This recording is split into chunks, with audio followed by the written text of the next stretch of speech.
ವಿವಿಧ ಬೇಡಿಕೆಗಳನ್ನು ಮುಂದಿಟ್ಟುಕೊಂಡು ಕೇರಳ ಕೋಆಪರೇಟಿವ್ ಕೌನ್ಸಿಲ್ ವತಿಯಿಂದ ತಿರುವನಂತಪುರ ಸೆಕ್ರೆಟರಿಯೇಟ್ ಮುಂಭಾಗದಲ್ಲಿ ನಡೆಯುವ ತ್ರಿದಿನ ಸತ್ಯಾಗ್ರಹದ ಕೊನೆಯ ದಿನವಾದ ಇಂದು ಕೆಸಿಇಸಿ ಕಾಸರಗೋಡು ಜಿಲ್ಲಾಧ್ಯಕ್ಷ ಕಾಮ್ರೇಡ್ ರಾಮಕೃಷ್ಣ ಕಡಂಬಾರ್ ಕನ್ನಡದಲ್ಲಿ ಶುಭ ಹಾರೈಕೆ ಭಾಷಣ ಮಾಡಿ ಸತ್ಯಾಗ್ರಹಕ್ಕೆ ಮೆರುಗು ನೀಡಿದರು. ಕೇರಳದ ಸರ್ಕಾರ ನೀಡಿದಂತಹ 1600 ರೂಪಾಯಿ ಪೆನ್ಷನ್ ಅನ್ನ ಅವರ ಮನೆ ಬಾಗಿಲಿಗೆ ಹೋಗಿ ವಿತರಿಸಿದಂತ ಈ ಸಹಕಾರಿ ರಂಗದಲ್ಲಿ ದುಡಿತಿರುವಂತಹ ಪಿಗ್ಮಿ ಸಂಗ್ರಾಹಕರು ಅಪ್ರೈಸರ್ನವರಿಗೆ ಕೊಡಬೇಕಾದಂತ ಪೆನ್ಷನ್ ಇನ್ಸೆಂಟಿವ್, ಆ ಪೆನ್ಷನ್ ಇನ್ಸೆಂಟಿವ್ ಅನ್ನು ಕೊಡುವುದಕ್ಕೆ ಈ ಸರ್ಕಾರ ಮೀನಮೇಷ ಎಣಿಸ್ತಾ ಇದೆ.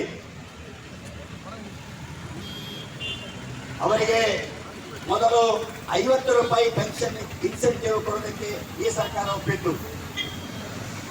ಆದರೆ ಆ ನಂತರ 50 ರೂಪಾಯಿ ಕೊಡಲಿಕ್ಕೆ ಕಷ್ಟ ಆಗ್ತದೆ, ಅವರಿಗೆ 30 ರೂಪಾಯಿ ನಾವು ಪೆನ್ಷನ್ ಇನ್ಸೆಂಟಿವ್ ಕೊಡ್ತೇವೆ ಅಂತ ಈ ಸರ್ಕಾರ ನಮ್ಮ ಎಲ್ಲ ಎಟಿಸಿ ಅಥವಾ ಕೆಸಿಸಿಯ ನೇತಾರರನ್ನ ಸೆಕ್ರೆಟರಿಯೇಟ್ಗೆ ಕರೆದು ನಮ್ಮ ಕೇರಳ ಸರ್ಕಾರದ ಫಿನಾನ್ಸ್ ಮಿನಿಸ್ಟರ್ ಹಾಗೂ ಕೋಆಪರೇಟಿವ್ ಮಿನಿಸ್ಟರ್ ಇವರನ್ನ ಕೂತ್ಕೊಳಿಸಿ ಅನಿಲ್ ಹಾಗೂ ನಮ್ಮ ವಿಲ್ಸನ್ ಅವರನ್ನ ಅವರ ಮುಂಭಾಗದಲ್ಲಿ ಕೂತ್ಕೊಳಿಸಿ ಅವರಿಗೆ 30 ರೂಪಾಯಿ ಪೆನ್ಷನ್ ಇನ್ಸೆಂಟಿವ್ ಕೊಡೋದಕ್ಕೆ ಈ ಸರ್ಕಾರ ತೀರ್ಮಾನಿಸಿತು.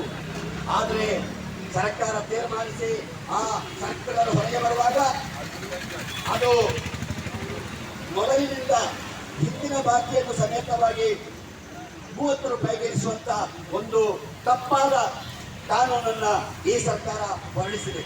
ಇದು ಸರಿಯಲ್ಲ.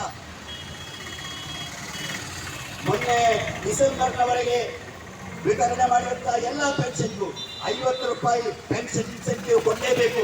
ಅದು ಕೆಸಿಸಿ ಹೇಳೋದು, ಎಟಿಸಿ ಹೇಳ್ತಾ ಇರೋದು, ನಿಮ್ಮನ್ನಲ್ಲಿ ಕೂತ್ಕೊಳ್ಳಿಸಿ ಅವರು ಹೇಳ್ತಾ ಇರೋದು. ಅವರಿಗೆ 50 ರೂಪಾಯಿ ಪೆನ್ಷನ್ ಇನ್ಸೆಂಟಿವ್ ಕೊಡಬೇಕು. ಜನವರಿ 30 ರೂಪಾಯಿ ಪೆನ್ಷನ್ ಇನ್ಸೆಂಟಿವ್ ಕೊಡಿ, ಆಕ್ಷೇಪ ಇಲ್ಲ. ಅದರ ಬದಲು ಕಾರ್ಮಿಕ ವಿರೋಧಿ ನೆಲವಾಡು ಸ್ವೀಕರಿಸುವಂತ, ಕಾರ್ಮಿಕರ ವಿರೋಧಿ ನೆಲವಾಡನ್ನು ಸ್ವೀಕರಿಸುವಂತ ಈ ಸರ್ಕಾರವನ್ನ ಯಾವುದೇ ರೀತಿಯಲ್ಲೂ ಎಟಿಯುಸಿಗೆ ಸಂರಕ್ಷಿಸುವುದಕ್ಕೆ ಸಾಧ್ಯ ಇಲ್ಲ. ಇದರ ಸಹಕಾರಿ ಭೇದಗತಿ ಇದು ಹಿಂಪಡೆಯಬೇಕೆನ್ನುವಂಥದ್ದು ಕೆಸಿಸಿ ಈ ಸಂದರ್ಭದಲ್ಲಿ ಒತ್ತಾಯಿಸ್ತಾ ಇದೆ. ಅದೇ ರೀತಿ ಕ್ಷೀರ ಮೇಖಲೆಯಲ್ಲಿ ಕ್ಷೀರ ಸಂಘಗಳಿಗೆ ಎಷ್ಟೋ ವರ್ಷಗಳಿಂದ ಸೆಕ್ಷನ್ 8 ಅಲ್ಲಿ ಜಾರಿಗೊಳಿಸಬೇಕಂತ ಹೇಳಿದ್ರು ಕೂಡ ಅದನ್ನು ಪೂರ್ಣವಾಗಿ ಜಾರಿಗೊಳಿಸುವುದಕ್ಕೆ ಈ ಸರ್ಕಾರ ಮುಂದಾಗ್ತಿಲ್ಲ.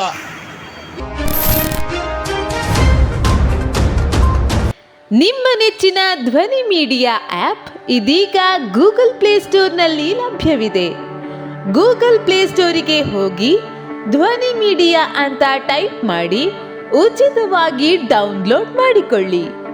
ನಿಮ್ಮ ನೆಚ್ಚಿನ ಎಲ್ಲ ಕಾರ್ಯಕ್ರಮಗಳನ್ನು ತಪ್ಪದೇ ವೀಕ್ಷಿಸಿ. ಯೂಟ್ಯೂಬ್ನಲ್ಲಿ ಧ್ವನಿ ಮೀಡಿಯಾ ಅಂತ ಟೈಪ್ ಮಾಡಿ ಸಬ್ಸ್ಕ್ರೈಬ್ ಮಾಡಿಕೊಳ್ಳಿ. ಧ್ವನಿ ಮೀಡಿಯಾವನ್ನು ಫೇಸ್ಬುಕ್, ಇನ್ಸ್ಟಾಗ್ರಾಮ್ ಹಾಗೂ ಟ್ವಿಟರ್ಗಳಲ್ಲೂ ವೀಕ್ಷಿಸಬಹುದಾಗಿದೆ. ಧ್ವನಿ ಮೀಡಿಯಾ, ನಿಮ್ಮ ಧ್ವನಿಗೆ ನಮ್ಮ ಧ್ವನಿ.